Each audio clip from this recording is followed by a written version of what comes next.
ఈరోజు మందుల Samuel Telangana Congress party MLA ఎంత క్లియర్గా మాట్లాడారో మీరు వీడియోలో చూసుంటారు. ఇది బ్రేకింగ్ న్యూస్. దానికంటే ఇది బ్రేకింగ్ న్యూస్. ఏంటి నేను మాట్లాడుతున్నది? ఆయన ఏమన్నాడు? ఒరే సంసారాలు ఎవరున్నారా రాజకీయాల్లో, ముఖ్యంగా మన కాంగ్రెస్ పార్టీలో అందరూ అనకూడదు కానీ ఆ మాట 3 లక్షల రూపాయలు ఈ ఎమ్మెల్యేలకి జీతం వస్తున్నా, ఒరే 1,00,000 రూపాయలు ఎక్కడ సరిపోద్దిరా? 3 లక్షలు 3 కోట్లు ఎక్కడ సరిపోద్ది? మొత్తం దేశాన్నే దోచుకుందాం అని ఆయన నోటి మాటలే మీరు మీడియాలో వేస్తున్నారు. అప్పుడు ఎందుకు? రేవంత్ రెడ్డి అన్నాడు కొద్ది రోజుల క్రిందట ముఖ్యమంత్రిగా, మమ్మల్ని దొంగల్లాగే చూస్తున్నారు ఢిల్లీలో, ప్రపంచంలో ఎక్కడికి వెళ్ళినా. నేను రేవంత్ రెడ్డిని అడుగుతుంది ఏంటి, దొంగల్ని దొంగల్లా చూడకపోతే దొరల్లా చూడమంటారా? సంసారంలా చూడమంటారా? మీ గుణాలు మారితే, మీ బుద్ధులు మారితే దేశం ఎప్పుడో మారిపోను. 54 సంవత్సరాలు కాంగ్రెస్ పార్టీ దొంగల అవినీతి అక్రమ పార్టీ అని బీజేపీ పార్టీకి అవకాశం ఇచ్చారు. వీళ్ళు మొత్తమే దోచుకు తిన్నారు దేశం అంతా. అదానీ అంబానీలకు మొత్తం అమ్మి పడేశారు అన్ని సంస్థలను.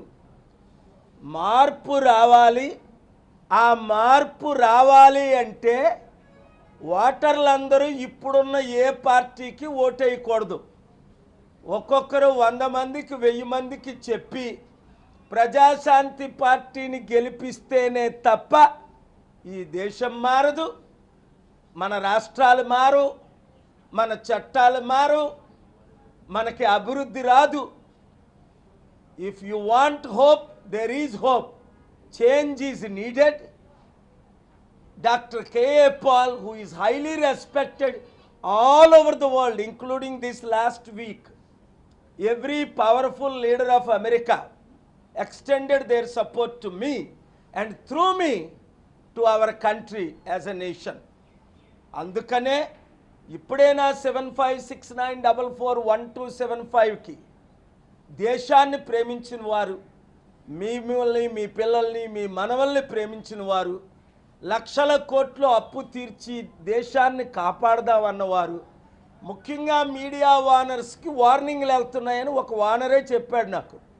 రేవంత్ రెడ్డి నెంబర్ 2 కాల్ చేశాడట, పాలుగారు ఎక్కడ ప్రెస్ మీట్ పెట్టినా కవరేజ్ ఇవ్వద్దు, రిపోర్ట్ చెయ్యొద్దు అని. మీకు ఒకటే అవకాశం, మీరు బాగుపడాలన్నా. ఇప్పుడు చూడండి, తెలంగాణలో డ్రగ్స్ ఎక్కువైపోయి రేవంత్ రెడ్డి నియోజకవర్గంలోనే 59 రిజిస్టర్డ్ రేప్ కేసులు, అది కూడా చిన్నపిల్లల మీద రేప్ చేసినాయి ఈ 18 నెలల్లో. ఇంకా రిజిస్టర్ కాని ఎన్ని? Drug mafia, land mafia, sand mafia, political mafia ఆంధ్రాలో ఎక్కువైపోయింది. నేను చెప్పినవన్నీ నగ్న సత్యాలా కాదా? ఒక్కరైనా దీన్ని డిబేట్ చేయగలరా? మరి ఈ దొంగల్ని, గజ దొంగల్ని మళ్ళీ మీరు ఓట్లు వేయొచ్చా? అందరూ సైలెంట్గా ఉండొచ్చా? ప్రతి ఒక్కరూ 100-1000 మందికి చెప్పాలా వద్దా? ఇంత బిజీగా ఉండి అమెరికా నుండి నేను ఉదయం ఎందుకు వచ్చేసాను? మీ కొరకు, మీ పిల్లల కొరకు, మీ భవిష్యత్తు కొరకు. నేను తప్ప ఈ రాష్ట్రంలో, మన దేశంలో ఇంకొక నాయకుడు మంచి చేయలేడు గనుక ముఖ్యమంత్రులకు లక్షల కోట్లు, మంత్రులకు 1000 కోట్లు, ఎమ్మెల్యేలకు 100 కోట్లు సరిపోవట్లేదట. పాపం 3 లక్షలున్న జీతగాడికి సరిపోతే ఇక్కడ ఆంధ్రా భవన్, తెలంగాణ భవన్లో భార్య పిల్లలు వదులుకొని వచ్చిన వాళ్ళకి 15,000 జీతం అట. అది కూడా 3,000 నిరుద్యోగులకు 3,000 రూపాయలు ఇవ్వలేని పరిస్థితి. నిరుద్యోగులారా, ఉద్యోగులారా, కార్మికులారా, కర్షకులారా, రైతులారా, మహిళలారా, కులాలకి మతాలకి అతీతంగా మీరు చిత్తుగా ఇప్పుడున్న ప్రతి ఎమ్మెల్యేని, ఎంపీని ఓడించి గ్రూపులు ఫార్మ్ చేసి ఫర్ ఇండియా మీ కొరకు మీ భవిష్యత్తు బంగారు భవిష్యత్తు రావాలి అంటే పాలన రావాలి, పాలన మారాలి, ప్రజాశాంతి పార్టీనే మీరు గెలిపించాలి. Thank you very much.